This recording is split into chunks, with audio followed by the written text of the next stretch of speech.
Hello listeners, Jordan here. I just want to let you know that you can listen to Nighttime early and ad-free on Amazon Music. Include it with Prime.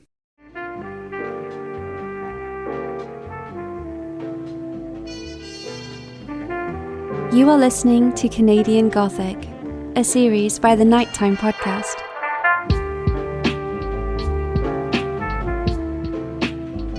Hello listeners. This episode is going to take us back into the heart of Canada's largest city, Toronto, Ontario. In a recent episode, Nighttime highlighted a collection of random murders that occurred in the city's public transit system, which is operated by the TTC, or the Toronto Transit Commission.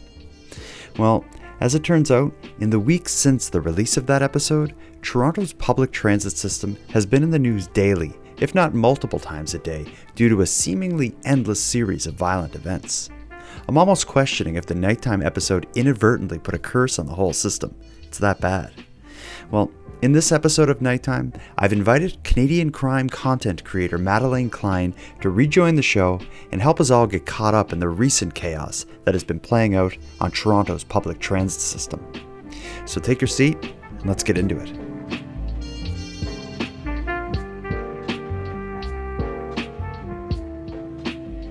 Madelayne Klein, it's minus 40 where you are. It sure is. Isn't that too cold? Oh, absolutely. Minus 10 is too cold for me. I was born to live in the desert. Really? And instead you chose Saskatchewan? I didn't choose anything. For whatever reason, my family settled here, and then I married some guy that lives here. Oh my gosh. What a nightmare. Here I'm stuck. Wow. You poor thing. It gets cold there, but it also gets a lot of snow, because I had a video I put up on TikTok the other day showing off all the snow we had, and you responded with laughs in Saskatchewan. Oh, that was nothing. You get a lot of snow there? Oh, yeah. Vehicles get stuck. The first snowfall of the year is always super early and super shitty, because for whatever reason, it snows the same every year, but the city's always super unprepared to clear it. So yeah, and then there's also when it's the first snowfall of the year is when the people who have dilly-dallied and didn't get their winter tires on in time. That was me this year. Oh, okay. I still don't have them on. I'm you know what? It's almost spring.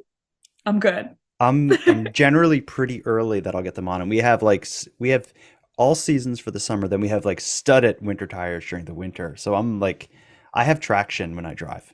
Oh, well, I drive a Mini Cooper, and this is cool.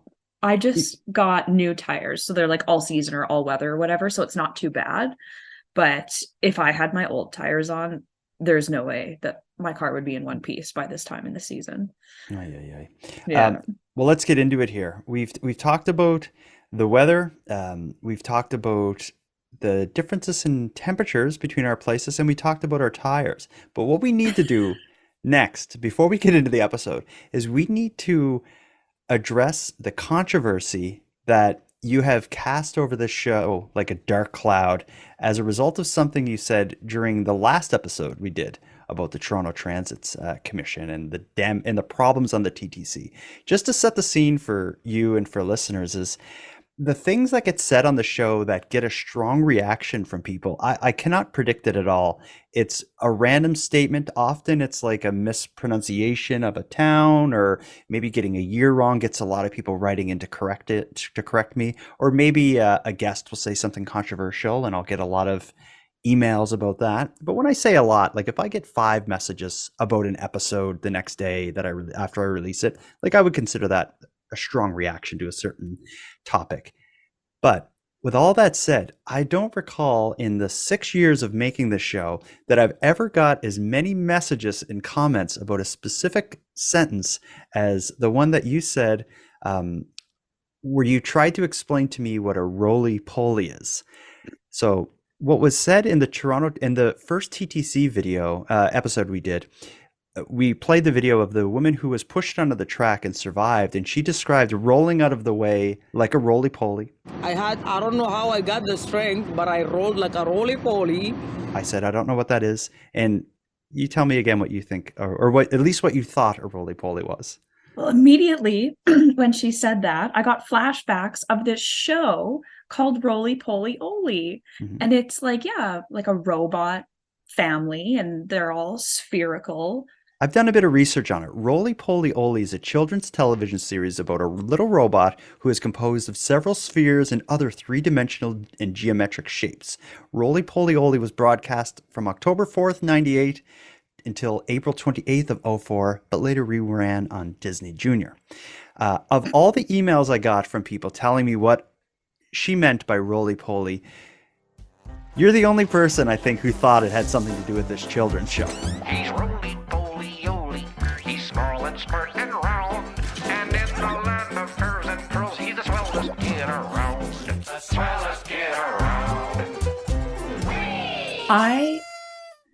I'm mildly horrified that I'm the only, and I was like waiting for a listener feedback to be like, me too, Maddie.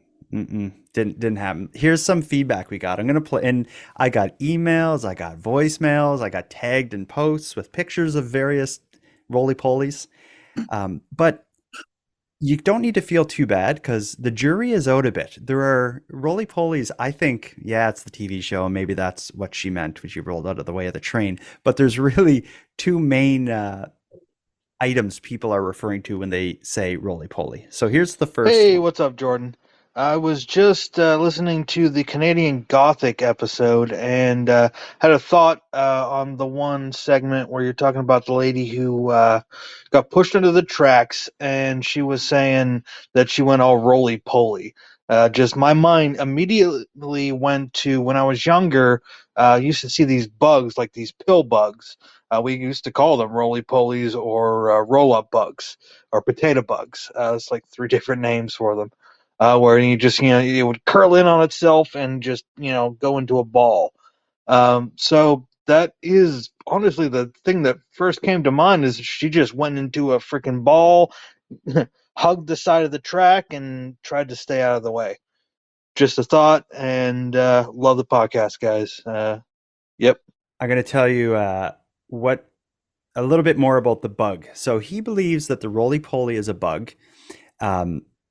The roly poly is a common nickname for pill bugs, but certainly not the only name they go by. Some people call them wood bugs, which is what I was raised to know them as, wood lice, wood shrimp, or doodle bugs. And in England, they have dozens of different nicknames, including cheeky pigs, penny sows, and cheesy bugs.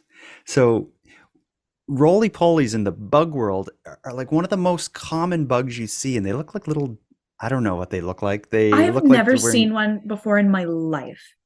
you definitely have. They look kind of like, say, like a turtle or something, I but know, you instead of, sent me a photo okay, and I was horrified. you And had never seen one of those things. no. Oh, Weird. no, never. Not you, not Saskatchewan. But he sounded pretty confident, and roly polies certainly are a type of bug. But there are a lot of other listeners who had different ideas on what she meant by roly poly. Listen to this. Call this Exhibit B. Hey Jordan, just wanted to drop by and drop you a message to let you know that a roly-poly is a toy that has a round base that is weighted and rocks back and forth. So that lady who was in the train station that got pushed into the train, saying she rolled around like a roly-poly, that is what she meant. Have you ever heard of a toy called a roly poly? I think I've never heard of it called that, but I think I like can picture what she's talking about, but I've only ever seen them in like horror movies. Yeah, because they're kind of like a 1940s toy or something. A roly poly toy, also referred to as a round bottom doll or tilting doll or tumbler or wobbly man or wobbly doll, is a round bottom toy, usually egg shaped, that tends to right itself when pushed at an angle and does this seemingly in contradiction to how it should fall. So it's like this old style of toy that was like heavy on the bottom. You would give it a little push and it would find its way back to being upright. So when I think of the three possible explanations, she could have been referencing Roly Poly Oly, the TV show that only you know about. She could have been referencing the pill bug, which folds into a ball and rolls away from predators. Or she could have been referring to this toy that wobbles back and forth. I think if you wanted to get out of the way of the train, the pill bug, which actually rolled away from things, would be the proper solution. That has to be what she was talking about.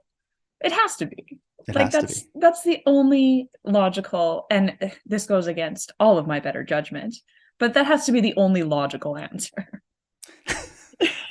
Either way, it's settled. If anyone's listening to this and you are compelled to write me and tell me what a roly-poly is, not necessary. If you don't need to tag me in posts with pictures of roly-polies, what you need to do is find Madelayne Klein on whatever social media you use and tag her in pictures of bugs, because I've had enough. Don't bring me into this. Like, Bring me into it. You brought me and the listeners into this. I just put forth my educated opinion on roly-poly-oly. Let's move on. Fine. It's settled. I'm going to consider this settled. So in addition to hearing from listeners who wanted to settle the whole thing with roly-poly, what else surprised me is we heard from TTC employees who were weighing in on the stories we covered and just some of the facts we gave on the TTC and its safety and what it's doing to keep passengers and actual drivers safe. I'm going to read one email and play a voicemail. So the first is an email I received. It says, "Hello, Jordan. Your episode on the TTC was engrossing and brilliant. I've been a fan of your podcast since the early days. I think the first episode I heard was the one about the Shag Harbor UFO incident that you did back in 2016. I've been a bus driver with the TTC for over 15 years, and man, do I have some stories. Suicide is much more prevalent than anyone in the public would know. There's an existing agreement between the Toronto Emergency Services, the TTC, and local media to downplay the number of jumpers. The number is likely somewhere around 100 per year. Of course, the holiday season is the worst." So when we did our episode, I think we both, I don't recall what the number was, but we were both surprised at how few suicides were. I think it was like 25. Yeah, and we were both like, whoa, that seems really low. According to him or her, they're expecting it's closer to 100. And I was kind of like, I was honored that someone who works on the TTC for that long could listen to that episode and be like, you guys did good. That's, yeah. Not from Toronto. I don't know the TTC very well, but we pulled it off. I'm surprised that more than one employee gave feedback. Yeah. Listen to this one. Here's another TTC employee. Just listening to your podcast on murders on the TTC. Just maybe go a little easier on the TTC. And just, you were looking at statistics, 25 a year for suicides. You will not find any statistics. It happens every single day. The problem is most suicides, they don't end up dying. They are not reported. Just, anyway, if you'd ever like to discuss the TTC more, I am an employee there. So I thought I would just fill you in on a little information. And be a little nicer. We're not that bad. TTC's good. We just have a lot of people. When I listened to that, because I listened to it today earlier, I was like, that was sent before the week of January 21st. I know. And I wonder if she's like, ooh. Oh, can I unsend that message? Right. Yeah, and that's why we're here tonight. We released that episode 2 weeks ago that looks at, I think it was 4 or 5 stories of random murder or attempted murder on the TTC that spanned, I think, probably 5 or 10 years. We looked back at that in that episode.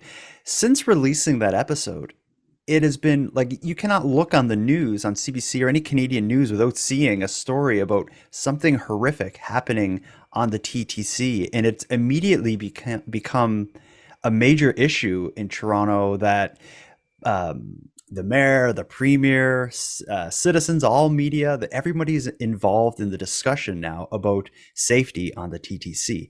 And just like you said, that 1 week of the 21st, it was just every day there was 1 or 2 incidents that were newsworthy. And just before we start to get into it, one other thing I want to say is, I remember when we did the prior episode, we talked about how whenever a major incident happened, there was this like kind of renewed interest and attention into like, what can we do? Can we put up a barrier to prevent people from getting pushed off? Blah, blah, blah. nothing ever got done, but right now it seems like more than ever, people are like, something has to happen. This week has been nuts. Yeah, they're ramping something up because Well, it's crazy. it just makes me see like what the hell is happening in Toronto. It's what this episode is going to be, and the reason we decided to do this is for one to address the criticism and put the roly-poly thing to bed, but also there has been so many newsworthy incidents within 1 week that we've collected those stories and we're going to go through them, and we're also going to discuss the proposed solution that the government has, at least at this point, to try to keep people safe. So let's get into it with, we're going to call this episode More Chaos on the TTC, or maybe it could also be called like A Week of Hell on the TTC. That would be appropriate. Okay, somewhere in the middle. Let's get into it.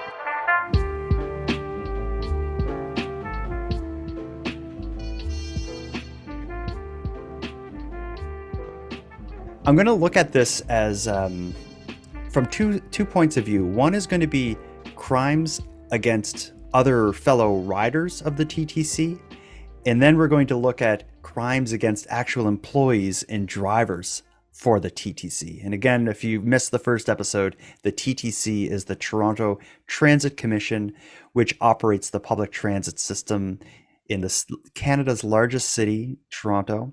So we're talking about subways, buses, and streetcars primarily. I just want to ask before we start listing off the stories, I've been getting tagged and getting sent a lot of articles like as the stuff is happening, people being like, oh, Jordan, I know you're interested in the TTC stuff because of that episode. Did you see this today? And I'll get a shocking article sent to me. Were you surprised to see the frequency of it? We opened up some sort of floodgate. These are no longer isolated incidences. Yeah, like I almost feel like doing the research in the prior episode was like finding this like dusty old book in the basement of a cabin and trying to read its like weird language, and then all of a sudden the sky turns red and CBC starts reporting on things happening on subways and trains. It was cursed. Let's get into it. Again, starting with crimes against fellow passengers. The first story we're going to look at in the first chronologically is going to be a violent purse snatching that occurred on the TTC within the subway system. For people who are listening, you'll hear the article, but when you actually see the video, this involves like a scene right out of a movie where it's like kind of like a creepy guy with kind of hiding around a corner waiting for a woman to come into his view for him to basically jump on her and try to take her purse. But I'm going to play that clip and then we'll talk about it. Toronto police are asking for help in their search for a robbery suspect. This is surveillance video from Broadview Station on Monday night around 7 o'clock. Police say the victim was approached as she entered the subway station.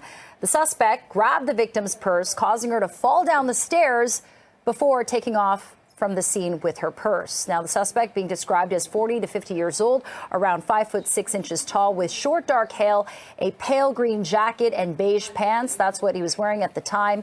Please call police or Crime Stoppers if you have any information about this robbery.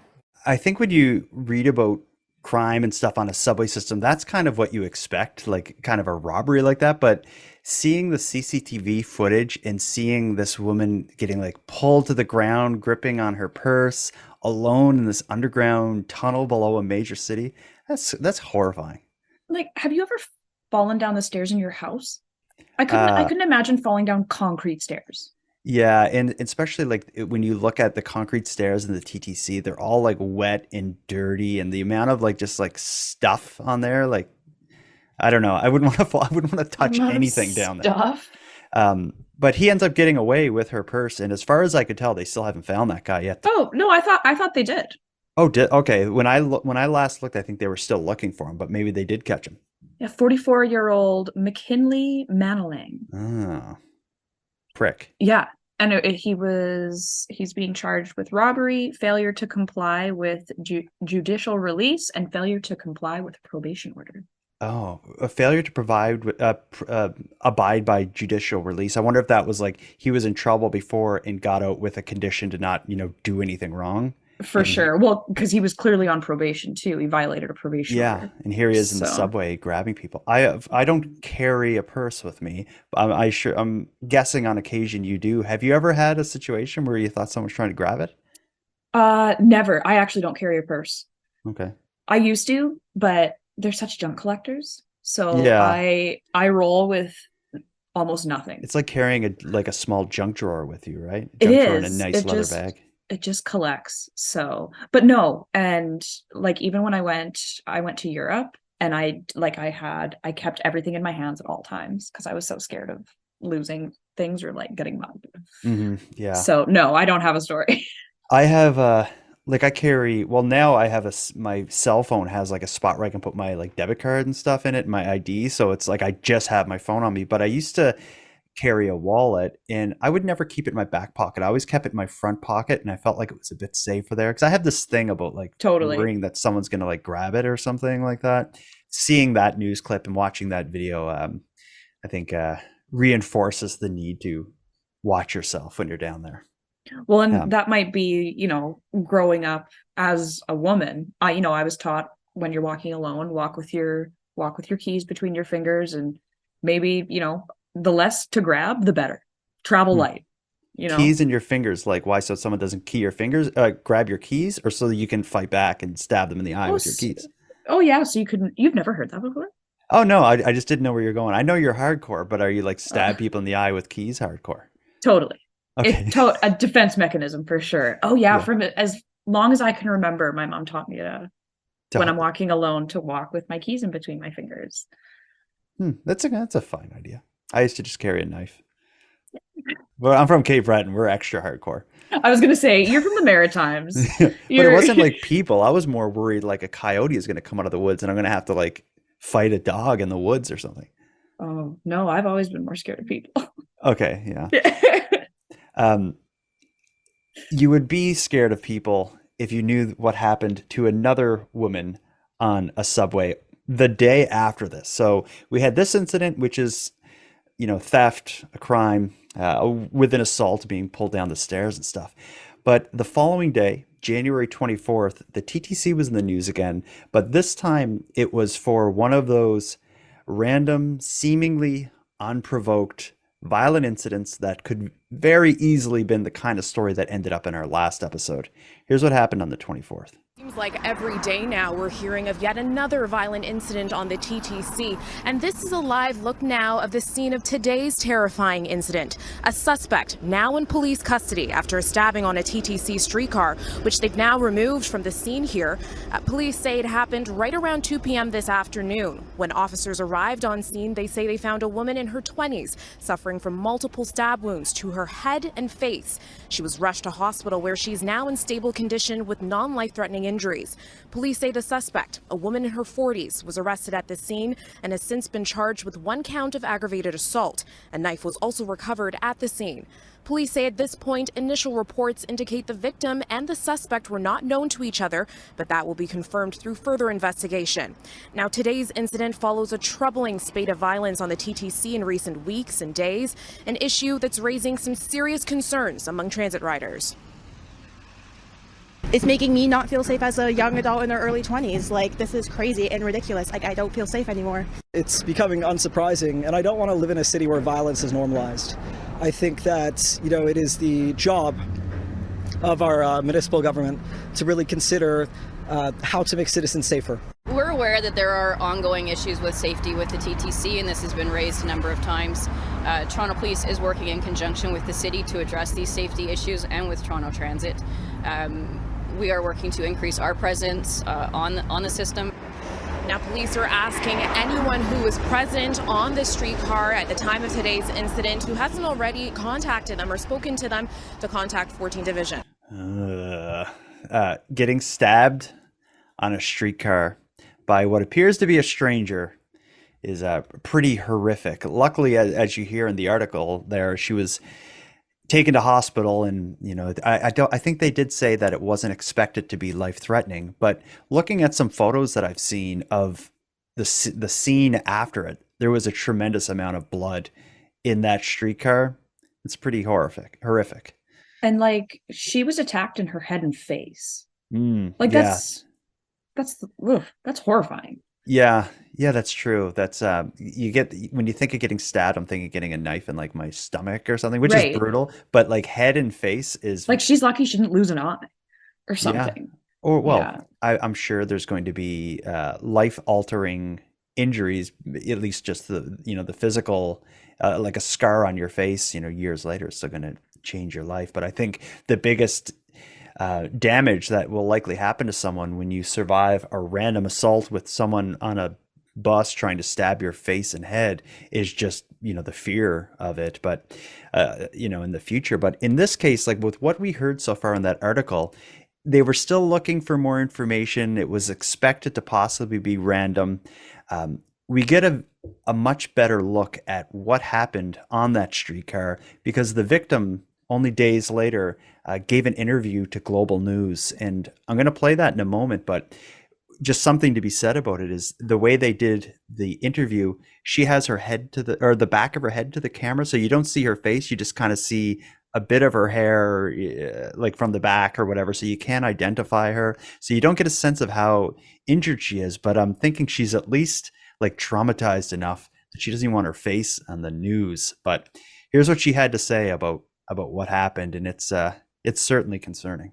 I remember looking at myself in like TTC mirror, like in the reflection of the mirror, and I was bleeding.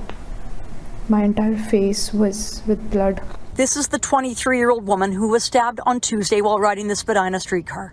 She has asked that we conceal her identity because she fears running into her assailant again. I didn't look at her. I maybe glanced at her. The University of Toronto architecture student, a permanent resident who came to Canada from India to study in 2018, was on her way to meet some classmates. She was heading southbound on Spadina, just south of Bloor, around 2 p.m. when a woman sitting across from her attacked her with a knife. I didn't even see it, like when she took out a knife or whatever, but I just remember like she coming at me, and then I tried to run, and I fell down on the side. And this lady, she sat on top of me and she started stabbing on my head. She began to scream. She believes she was stabbed 6 or 7 times. She also has a defensive wound on her hand and wrist. I just remember like me shouting out loud that help me, somebody help me. Did you see the knife? It was like the folding one, which an army knife, Swiss Army knife. She says the attack seemed to go on for minutes and is severely traumatized. I remember seeing 2 guys. They pulled her off, like from the back, I guess, from the behind, and then they laid her on the ground, and she was there. 43-year-old Leah Valdez remains in custody, facing charges including attempted murder. While the victim says she will heal physically, she is now paralyzed with fear. This question still arises to me, like, it's still in my mind. Why did she even do to me? Like, I didn't even look at her. I didn't do anything to her. I was just sitting, minding my own business. She came to Canada to fulfill her dreams of becoming an architect, now wondering how she can move on. I really want to finish my studies and, finally have my dreams come true, but I don't know if I'll feel safe. Like, I'm being scared of people.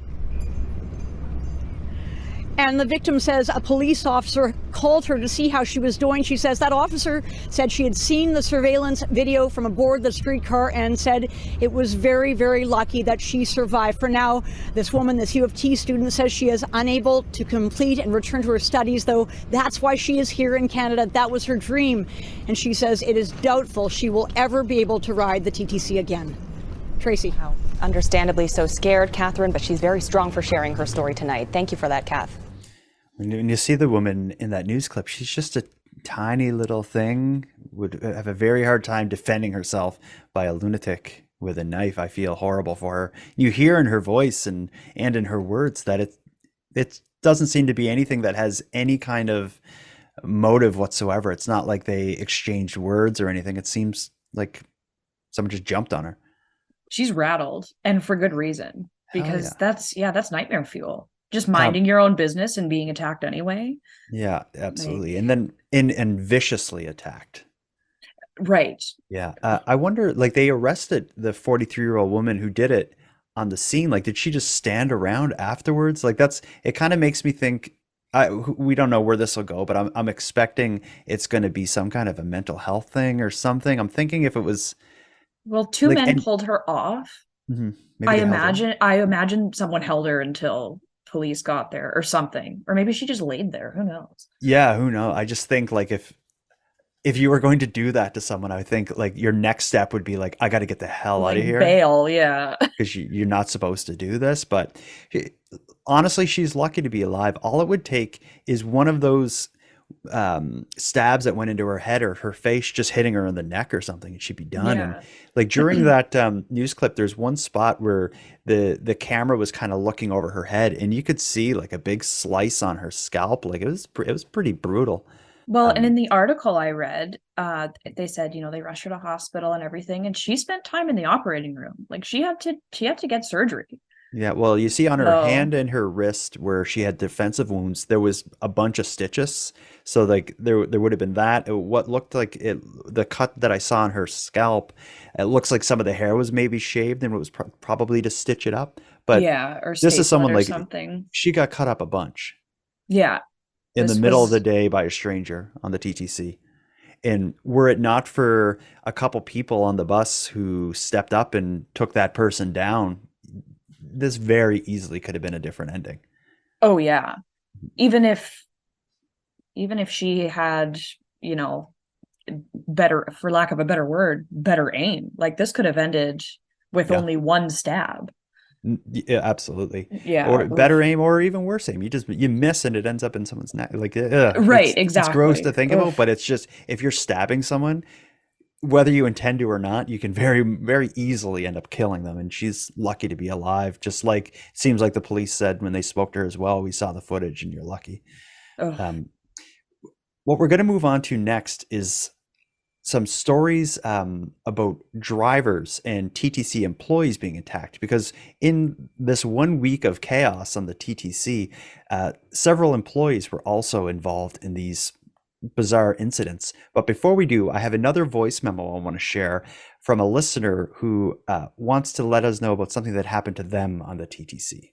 Here's what Kim had to say. Hi, Jordan. So I love your show. I could listen to the nighttime intro music on a loop for hours. I also had the joy of listening to your last episode about the TTC while on the TTC. So one of the stories I have to share was about 10 years ago. I was waiting for the bus near Dundas and Bay Street.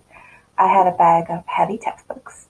So I leaned against one of those big cement planters to wait. So a guy in purple pajamas jumps out from the other side, demanding a cigarette. He starts shouting violent sexual things and then lunges and starts chasing me around the cement planters in circles.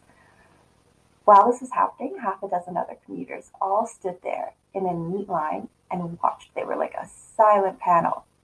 And all I could think to do was to keep bobbing and weaving around these planters. I was buying myself time and without fully turning and exposing my back because I thought he might have a knife. Just when things were getting grim for me, these private security guards from a financial institution all stream out of the building and tackle the guy, and they were wrestling on the concrete, and the guy was still shouting really vulgar things as I boarded the bus like nothing happened.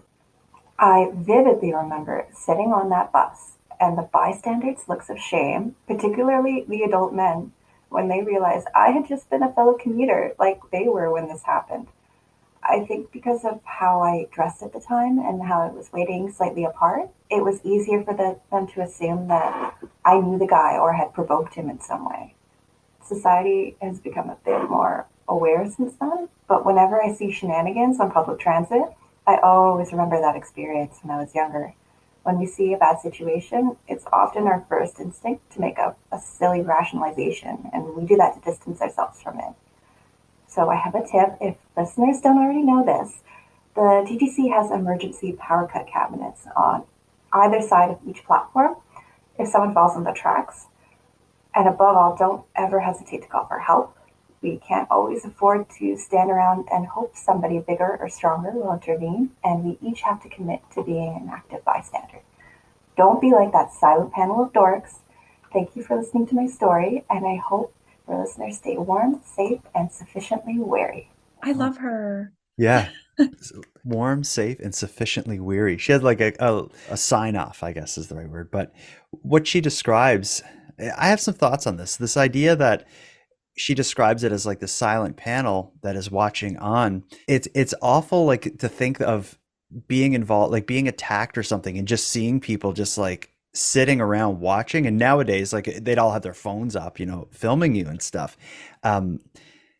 I know, like myself, if I was somewhere and I saw someone getting beaten or attacked or something, without thinking about what may happen to me, I think my instinct would be to try to help in some way. But at the same time, I think when you hear some of these stories with people with knives and all this stuff, it's like you're putting yourself in harm's way by getting involved in some of this. I think I would be afraid to jump on top of someone with a knife. But then again, if I saw them stabbing another person, my mind wouldn't even go there. It would just go to like, do something and make this stop.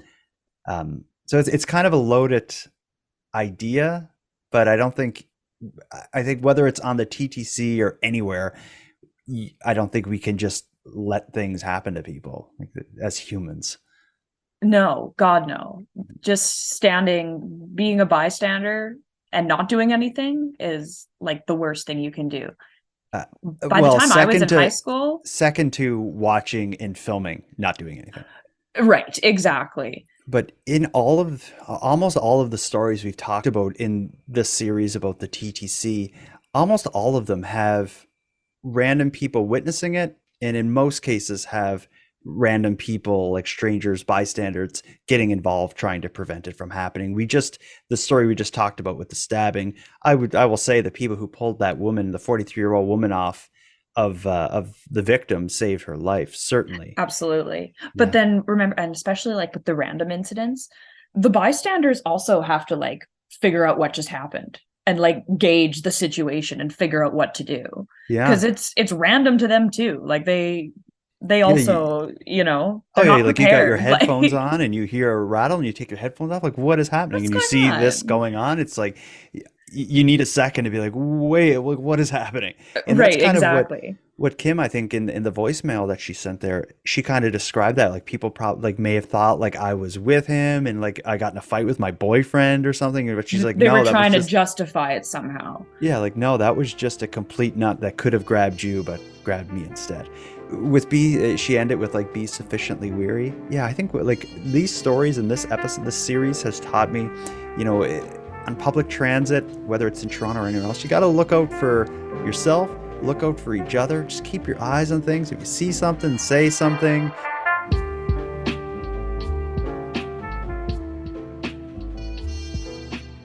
Let's move on to 2 stories from this past week of attacks on staff of the TTC. The first one, we're going to jump back to January 21st, which is 2 days before that earlier story we heard about the perch snatching. This is a January 21st, which is a Saturday story of a TTC worker being shot while on duty by a pellet gun or BB gun. Here it is. Love driving bus. I love doing it. But on Saturday night, driver Alexandra Steckel experienced something else. After starting her shift, she stood waiting to pick up her bus at this Scarborough intersection, and then she felt it. Looking down at my phone, I didn't see what was hitting me. I didn't know what was hitting me. And then when I looked up, I was hit, just square in the forehead. A drive-by shooting, but those weren't actual bullets. By the time I turned back to look, it was just a car with some teenage kids in it. They had a BB gun or an air rifle kind of gun hanging out the window. Then she heard it. All they said to me was, you TTC. Steckel says she feels lucky she wasn't hurt. Even though air guns and ones that fire BBs can cause a lot of damage, as you can see in this video.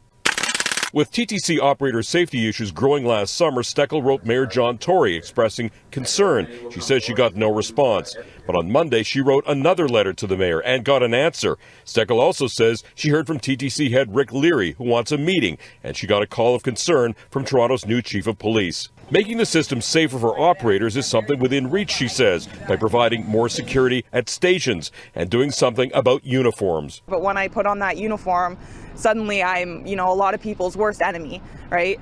So the uniform is making us a target. Steckel says among many drivers, there's a growing feeling that requiring operators to wear uniforms to work causes more risk. Operators right now, they don't want to wear the TTC jackets. They don't want to wear our uniforms to work. They want to be in plain clothes so that when we are on the streets by ourselves, we're not identifiable. We are just, the same as everyone else. Steckel, just 16 months in the job, worries she may not be so lucky the next time. It's a pretty bad sign that employees feel unsafe wearing the uniform. Is this something new? Because this blew my mind. Yeah, it must be, because that shocks me. Like, what would you have? What did grudge they would you do? have? Well, I guess people are probably mad if the bus is late or something. Like that. Other than that, what could possibly be like, screw you, TTC, and shoot someone in the head with a BB gun? And like, you're a teenager. How could the TTC possibly have pissed you off that much? That poor woman. I've never been shot with a BB gun, but I imagine it hurts. It hurt like heck. Yeah, I've been hit by them, but never in like the face. Usually, I've been hit through like my jacket and stuff, and it hurt. But like getting hit in the face is, and when you're not expecting it, she's like standing on the side of the road waiting for the bus. And once again, she's lucky she didn't lose an eye. Yeah, but it's an attack against. In an attack by a teenager, which was probably like a disorganized, stupid thing that they did, but still, it's awful. She explained how she looked and saw these teenage boys, and she said they had the gun out the window. Yeah, like a drive-by shooting from like a video game or a movie or something. What were they thinking? Were they the only ones in this car? Are they just wandering around with a BB gun? Because I'm picturing like a long BB, like a long, like rifle style BB gun. Or was it just like a little one that's easier to hide? As far as I know, it was like a car of teenagers and one in the back seat hanging out the window with like what looks like a rifle that's a BB gun. Driving through downtown, like near downtown Toronto, which that raises all these other questions. Right. There are so many questions. Oh my God. And I don't think that these boys were ever caught, to my knowledge. Not that I could see. But man, it's just not cool. That's far bizarre. But not the only bizarre attack against a TTC employee. Let's jump ahead to January 25th. This one is truly nightmare fuel. Listen to this. Another day, another alleged assault against Toronto transit workers, this time in the heart of the city. Just after 7:30 this morning, 2 TTC workers were reportedly chased by a suspect with a syringe. It happened near Yonge and Dundas. Both employees were able to get away safely, and no injuries were reported. One suspect has been arrested. Okay, that is, I don't know. I'll take my chances with getting stabbed with a knife before a stranger stabs me with a syringe. I'm sorry. And it doesn't matter what kind of syringe. Any syringe is not okay. Yeah. Like, I'm trying to figure out, was this like an insulin syringe, or was this like a syringe that you see in a horror movie? Or yeah, I don't know different types of syringes, but when I get like I'm in the medical field, so yeah, you know, I know my syringes. Yeah. When I get my flu shot every year, that's like getting poked with that thing. It's like I find that so traumatizing. Then imagine like you're at work underground under a city, and there's just like a lunatic with a syringe charging at you. That is like from the movie Saw or something. That is a nightmare. And these workers, what I read is they had to run away from this guy who's chasing them, and they eventually got to this kind of like a glassed-in booth that employees can get in, and they managed to get in and shut the door behind them and like lock it as this guy's like outside banging on the glass and stuff before they come and get him. I want to know. I want to know more. Like, was there something in this syringe? I mean, it doesn't make it any better. Yeah. But like, I want to know what this guy was thinking and why. What was the issue? How did he get the syringe? Well, I don't know. Very little has come out about this. And the reason for that is because there has just been so many attacks on TTC staff and riders in the week that each one of these stories just kind of pop up and disappear because later that night, there's a new one to take over. They can't keep up. Yeah, because we had the BB gun incident, we had the syringe. The story that I think took over the most during this 1 week on the TTC was a situation that involved a TTC employee being swarmed by a group of kids. And a swarming is when a large group of people attack one person. I'm going to play the news clip, but this one is turning out to be a little more complicated than it sounds initially. So listen to this. The surveillance video shows a bus pull up to a stop at Marion Road at Kennedy at 3:36 p.m. Moments later, a group spills out of the transit vehicle, and you can see a skirmish ensue, someone getting knocked to the ground as a large group gets involved in the melee. There were two on-duty TTC operators who were on their way to a relief point to pick up their vehicle and go about their shift. And they were attacked by, as police have said, a group of 10 to 15 people. Police say there was an altercation between a group of teens on board a TTC bus yesterday afternoon, and two TTC employees would end up being physically assaulted. It's just really bad because these people are trying to work. It's scary because you go to work thinking you're going to be okay and you're fine. This incident comes just days after a TTC operator was shot with a BB gun while taking over a bus in the area of Markham Road and Progress Avenue. And last month, the TTC operator was assaulted and robbed by a masked male while on duty at the Long Branch Loop in Etobicoke. The union representing TTC workers is calling on the TTC and the city to do more to prevent all forms of violence against its members. Meanwhile, the city's mayor is also decrying these attacks, tweeting, "We have to put an end to these acts of violence and disrespect against transit workers." 14 boys, all 13 years of age, were identified through TTC surveillance video and arrested. 2 boys were charged with a single count of assault. 2 other 13-year-old boys were charged with 2 counts of assault. A group of 10, 13, 14-year-old boys attacking TTC staff. That's a bit of a scene in the middle of downtown, in the middle of the day.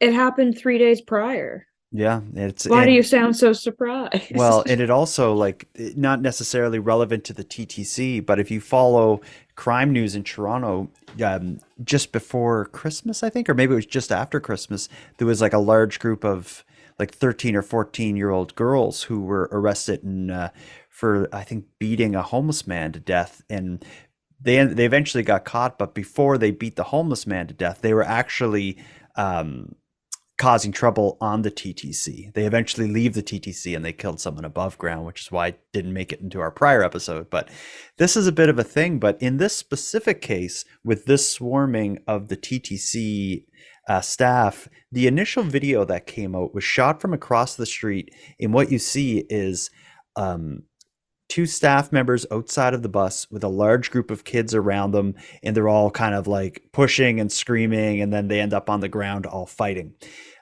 So it was originally people's opinions, and the news reports were going based on that video. But a couple days later, another video was released from a different angle, and that kind of changed, maybe not, I wouldn't say changed my opinion, but at least it gave me a few new questions about what may have happened. But in the second video that was released, you actually see one of the TTC employees push one of the kids, and that looks to be what starts the whole melee. Apparently, the story that's going around is that there was some kind of incident between riders on the bus. Some kids got kicked off the bus. A TTC staff member followed them off the bus to, I don't know what they were going to do, yell at them or something like that. And that's when the push happened that started the whole thing. So I have a feeling this is one that's going to have more to it than meets the eye initially. Yeah, I agree. And because when I watched the other video of the employee pushing him, I was like, okay, wrong, maybe. Mm-hmm. But I don't think he would push him for no something else happened. Maybe the kid was mouthing off, and maybe he deserved it. Yeah, who knows? But I think if you are, whatever your position is, if you're faced with like a group of 10 angry 13-year-olds and everyone's screaming, I think like pushing one of them, unless it's absolutely necessary, is not really the best decision. That is really stirring up, like really kicking the hornet's nest. He really underestimated that large group of children. because they swarmed and they swarmed quick. Yeah, but it raises these questions about security on the TTC, the presence of police, who is going to protect people when you have 10 or 14 people coming after you on the TTC, and there's one bus rider or something's not going to be able to stop it. And in some of these stories we hear, people are getting stabbed with an ice pick or set on fire while they're waiting for police to arrive. So it's I think at least this incident, although there seems to be more to it, at least continues to raise the question of a police presence or a police force for the TTC or something to keep people safe on there. And with all of this stuff that has gone on over this 1 week that we've been focusing on, it has become a political issue. And I wonder if it's a political issue because of the riders being attacked, or is it a political issue because of the actual staff of the TTC being attacked? Well, that's what I was going to say. That last clip we played, Mm-hmm. I don't know who was saying, but they were like, we have to ensure the safety of our, staff members. And I'm like, so it takes staff getting attacked for you to be like, we really should tighten security. Yeah, we need to like a couple people were killed and set on fire, but no. The buck stops here with our drivers.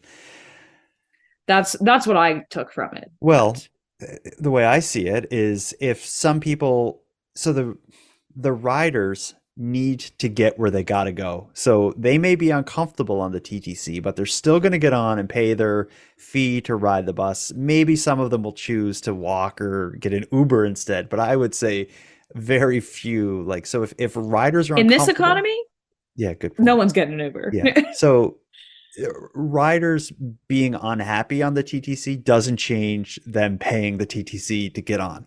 But if staff members are upset, they can not work, they can strike, the whole thing shuts down. And if the TTC shuts down, the city shuts down. Yeah. Oh, I never thought about that. It's a bit different of a thing. Here's what we got to get into now is the actual, we'll call it the solution, but it is being described as a Band-Aid. All of this horrific stuff happening on the TTC has led to tremendous amount of media coverage, which has led to political pressure. The mayor of Toronto is now getting involved, in the ultimate Band-Aid that's being provided at this point is, I believe the number we're going to hear is 80 police officers are being offered overtime to work, to just be on the TTC. I'm going to play you the news clip, which will describe it, and we'll talk about if this is appropriate and if this will do anything. Uniformed police officers riding subway trains, buses, and streetcars, something TTC riders may notice more of in the coming days and weeks. Effective today, the Toronto Police Service will be increasing our daily presence within their transit system. To start, 80 off-duty officers on overtime will be placed across the transit system across the city. Officials say the project will be scaled up or down as necessary. In this particular set of circumstances, we're working with our Transit Commission partners to understand where we can be most effective and where we can make the greatest difference. And that includes not just geographically, but time of day, place, etc. That difference meant to be both enforcement and deterrent, with a goal of keeping riders safe and making them feel safe. Our presence brings a sense of comfort and safety to ridership. I know that. I've experienced it myself, riding the subway in uniform. And it's not just for riders. Some TTC employees, also the targets of violence, have made it clear they don't feel safe on the job. It's a legitimate concern on their part. You know, I've talked to them. I've been there with them.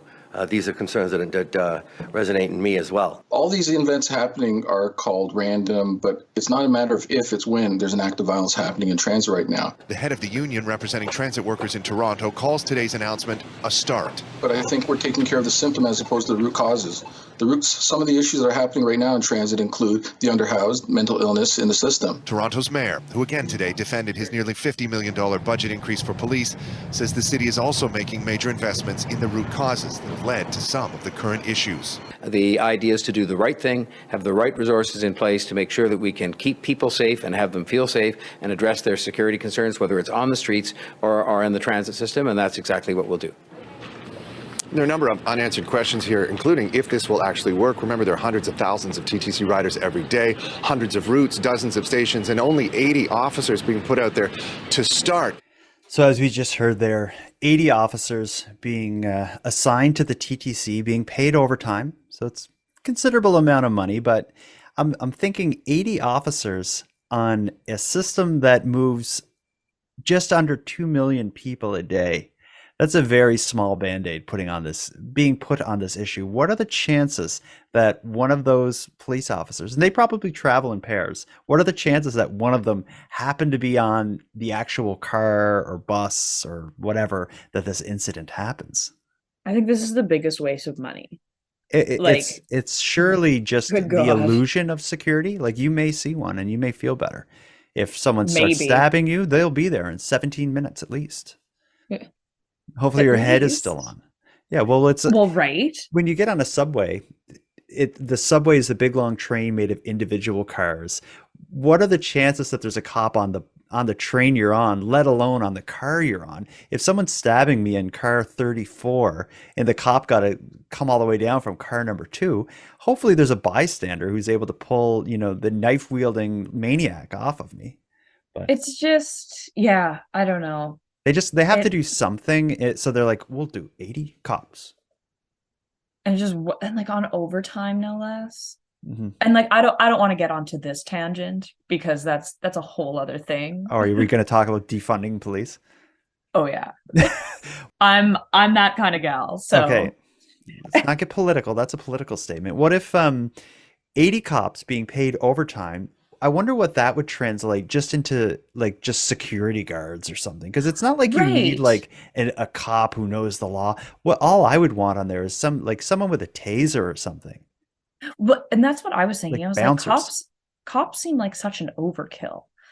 And like, especially like at overtime, they're making way too much money for something that's not going to work. So Mhm. yeah, why not put those funds into hiring more legitimate security? Because didn't you say the TTC security is like kind of in between a Yeah, cop it and seems then like just a regular security personnel? Yeah, it's like they kind of have almost have their own police force where it's somewhere between security and police, and they have some kind of ability to arrest and take people into custody and stuff. But I would Wonder, think did they carry a weapon? If you know, I have no I don't know, but I would think a taser would be effective. Well, exactly. And that's Um, got to be at least cheaper or like right on par. Yeah, and again, when we're talking about security and all this stuff, that is the band-aid that needs to be placed on the issue. But ultimately, so many of these crimes that we've talked about seem to have mental health implications, and a big or mental health as kind of an overarching theme of them. If you have a public transit system that is also doubling as a homeless shelter and a crisis shelter, this stuff is going to continue to happen. So I wonder what it would cost to open up a few more, or put some money towards homeless shelters versus, paying these cops. But Or even just like mental health facilities or yeah, anything like that. Mental health.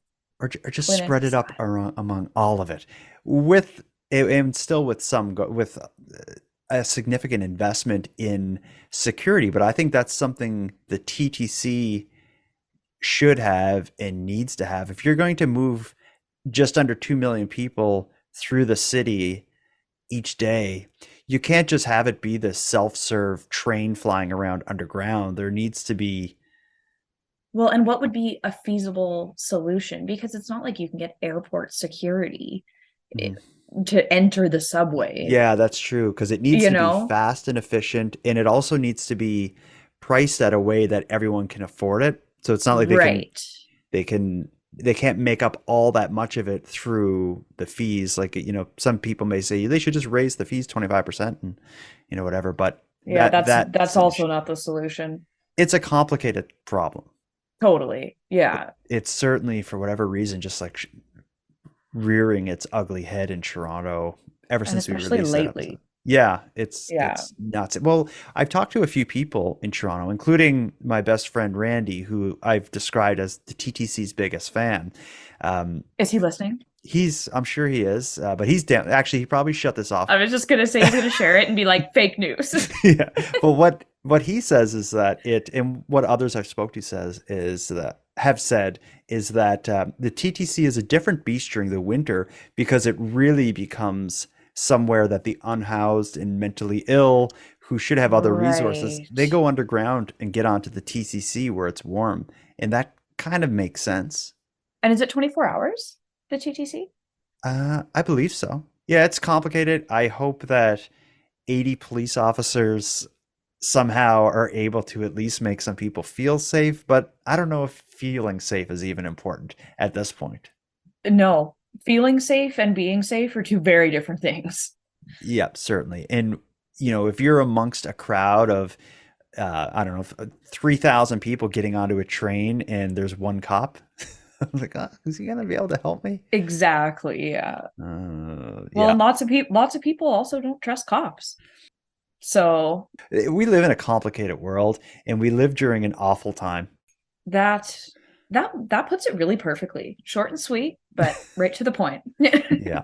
Well, let's start wrapping this up. Madelayne, we end typically with you teasing what you're doing next. You just released an amazing video on, correct me if I get the pronunciation wrong, Jeremy Skibicki? Skibicki. Yeah. You have a video outlining his crimes and the issues that surround finding his victims at the landfill. What are you working on next? I am working on a kind of local case to me. Back in 1993, there was a murder of a 70-year-old man just outside of Kamsack, Saskatchewan. But two sisters, the Quaison sisters, they ended up being convicted of second-degree murder, and they are still incarcerated 30 years later, but it's a wrongful conviction. Yeah,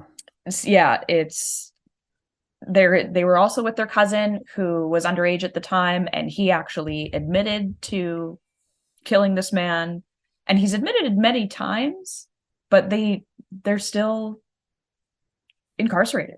And yeah, it's very odd. You release a YouTube video every Tuesday? Every Tuesday, yeah.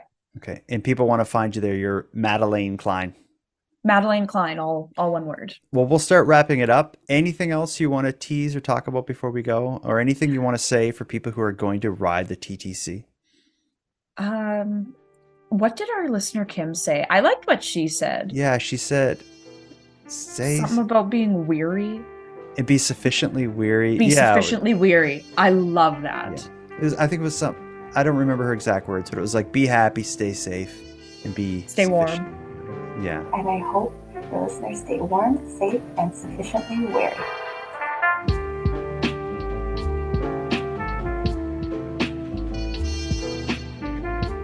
I want to thank you for joining Madelayne and I for this episode of Nighttime. Now, I'm going to start wrapping things up here, but before I do, I have thanks. First, a big thanks to Madelayne for sharing another evening with me and with you, the listeners of Nighttime. A big thanks to Monty Datta, who contributes the music for this episode, and LJ from the Dystopian Simulation podcast, who provides the intro and outro voiceovers. But lastly, and most importantly, I have a massive thank you to everyone who listens to Nighttime, as without your interest and your support, this show would be as pointless as it would be impossible.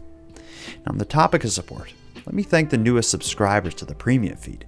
Gavin, Rashley, and Kitty Cat, thank you for going premium. And for anyone else who'd like to support the show but can't do it by way of a premium feed subscription, you can give us a big hand by simply sharing this episode on social media and letting some like-minded friends know what's been going on the TTC. If you have any story ideas, if you want to give feedback on the show, or contribute a voice memo to be aired and responded to in an upcoming episode, you can do all that and more at nighttimepodcast.com/contact. We both hope to hear from you.